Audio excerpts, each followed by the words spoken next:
காலமெல்லாம் அண்ணா திராவிட முன்னேற்ற கழகத்திற்கு இரட்டை இலைக்கு வாக்களித்தவர்கள் தான் அங்க இருக்கிறாங்க. ஒரு 5%, 7%, 8% இருக்காங்கல்ல.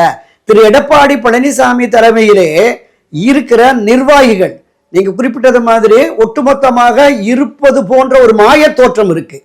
பொதுக்குழு, செயற்குழு, முன்னாள் அமைச்சர்கள், இன்னாள் அமைச்சர்கள். ஆனால் திரு எடப்பாடி அவர்கள் ஆட்சி அதிகாரத்திற்கு வந்ததற்கு பிறகு அவருடைய செயல்பாடு என்பது தன்னை மட்டுமே முன்னிலைப்படுத்தி தான் எல்லாம் என்கிற அந்த அதிகார தோரணையோடு செயல்பட்டார். கட்சியை வெற்றி பாதைக்கு அழைத்து செல்லுகிற வகையில் இருக்கணும் ஒரு கட்சியினுடைய தலைமை. தொடர்ந்து சரிவு, பின்னடைவு, தோல்வி.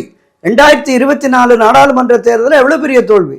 53 வருஷமாக அதிமுக சந்திக்காத பெரும் தோல்வி. ஒரு கிட்டத்தட்ட 15 தொகுதிகளில் 3வது இடம், 7 தொகுதிகளில் கட்டுத்தொகை இழந்திருக்கு. ஒட்டுமொத்தமா 234 சட்டமன்ற தொகுதிகளிலும் பதிவான வாக்குகளை பார்த்தா 11 இடத்துல தான் அதிமுக வெற்றி பெற்றிருக்கு. அப்ப இந்த சரிவிலிருந்து தூக்கி நிறுத்த வேண்டும் என்றால் ஒருங்கிணையணும்.